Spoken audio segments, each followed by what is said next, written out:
Excuse me, good sir, I must humbly inform you that I find your utensil entirely inadequate and that it offends my aesthetic sensibilities. Okay, so let's talk about snobs. You've probably seen them before. Knife snobs, gun snobs, maybe even sword snobs. The kind of person who just scoffs at whatever you have, which is different from what they prefer, and who just treat anything below a certain, usually pretty high set price as just garbage by default. Funnily enough, I've had people on my channel who act like that, who just dismiss a product that I reviewed, even though it was good, especially for the price, who just dismissed it as whatever, junk. And I've, funnily enough, also had people who accused me of doing that, just because I pointed out that generally you get what you pay for is a pretty good rule of thumb, and that I quite enjoy more expensive swords because of what they offer. So far on my channel, I've covered quite a wide variety. Anything from a cheapo $10 knife all the way up to a $900 sword. And I can tell you that, yes, in general, the difference is pretty obvious in the big picture. But there are exceptions. You cannot always say that something cheap has got to be poor quality. And also you cannot always expect something to be good just because it is expensive. However, while you cannot say that everything that's pricey is good, you can definitely say that a certain level of quality has its price. Simply because certain materials do cost more than others, and certain ways of manufacturing and of assembling something it takes more time, it costs more. That's just how it goes. To give you a couple of examples, this here is the most expensive folding knife I have, which compared to some other people's collection, that's pretty much nothing, but that's because I generally refuse to buy knives that cost more than about $120. I'd rather invest more money into something larger, like a machete or an axe or a sword.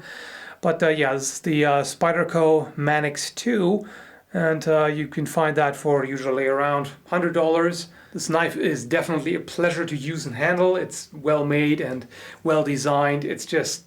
I like it. It's one of my favorites. Then there is the Crkt Ripple. This is the Ripple 2. I haven't reviewed this yet, but I will. This usually goes for around $80. And again, it's a very nice knife. I really like it. It is one of the most beautiful knives that I've seen. And really well designed, good materials. I like it a lot. However, at the same time, I also have this. The Kershaw Chill. This is about $20–25 knife. So this is a lot cheaper than the other two. You can basically get 4 of these for the price of one of those, or at least almost 4. And I really like it. Again, it's one of my favorites. It is super light. It is, it feels great in the hand. It's well designed. It has a smooth action. It's a good knife, and it came very, very sharp.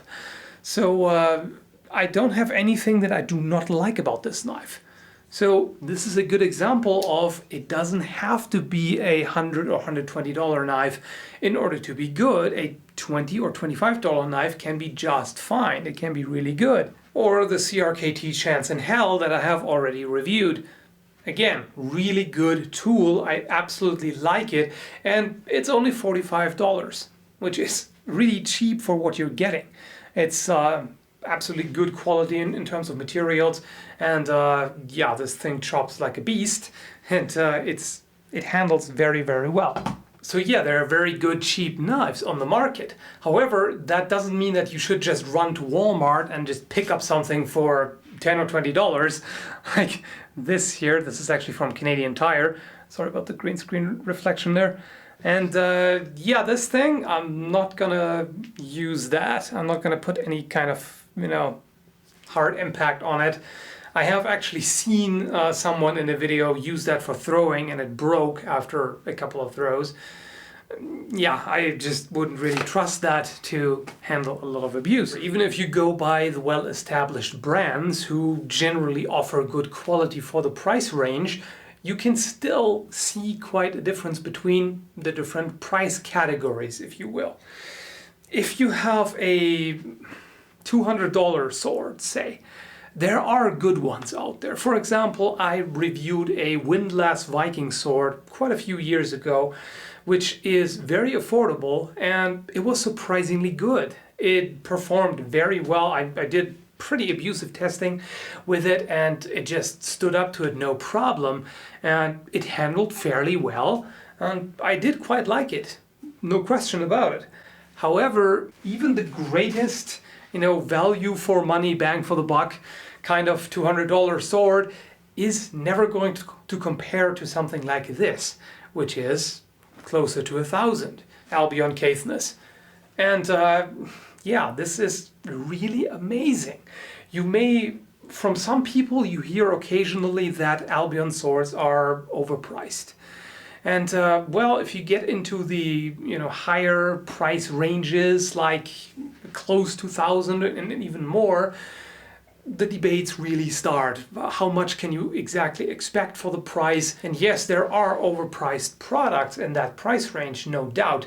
Sometimes they are really good, but not quite good enough to justify exactly that price.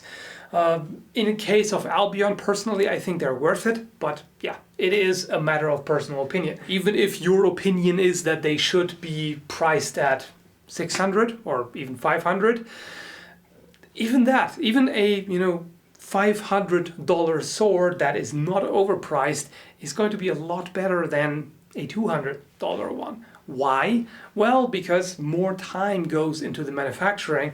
Usually also some time goes into researching it. Like in this case, for instance, they researched the originals, archaeological finds, and they analyzed them and tried to recreate the same kind of feel as you would have had with an original sword from medieval times. Whereas the cheaper options are usually not copied very well, and they are quite often heavier than they should be, or they don't have the right balance. Maybe they are too tip heavy, or for whatever reason they just don't feel as lively in the hand, or the grip wrapping is not as good, or the assembly is not as tight, so on and so forth. There can be quite a variety of reasons for that, or sometimes the finish is just not as good.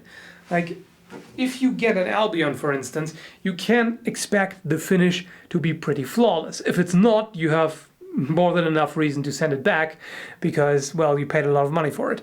So if it shouldn't be, scratched up, or it shouldn't have, irregular spots on there, or, kind of off-center grind and things like that. Of course, this is also where a manufacturer might save on some cost while still making a very good sword. It could be, very close to the originals and just look a little rough. And of course, that's just fine. That's, at least if you don't mind.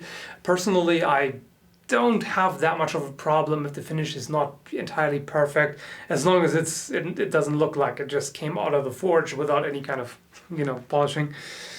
This is another example, Gladius, made by Raven Armory, and it's again very well made, good finish. It feels like a Gladius should. It's properly balanced and everything. And like I said before, if you simply cannot afford such prices, I understand that. Again, money is tight for a lot of people. However, if you eventually end up buying 3 cheaper swords, then you will quickly realize that the total price comes up to the same. So you could have just waited and saved up and gotten another one for it. I also understand, of course, that you have to kind of weigh, do I want one really high quality sword, or do I want 3 different, a bit more mediocre ones? And that's something that I personally understand, because I like variety, I like diversity. If I could, I would like to own like one quality replica of every single weapon out there, which, I know that would fill a warehouse or 2 or 3. You have to decide that for yourself, but all I can say is, yes, there is quite an appreciable difference between the high-end stuff and the low-end stuff. Middle ground usually is pretty good. But having said all that, being a condescending snob, of course, makes you look like a douchebag. That's all there is to it. If you're sitting on your high horse and you're just dissing on the inferior stuff that the common peasants have, then yeah, come on. And you should really know better. You should know that there is really good stuff on the market at a low price, and also there is overpriced stuff. So come on, try to dislodge that broom handle from your anal cavity and just let people enjoy their hobby, okay? Thanks for watching.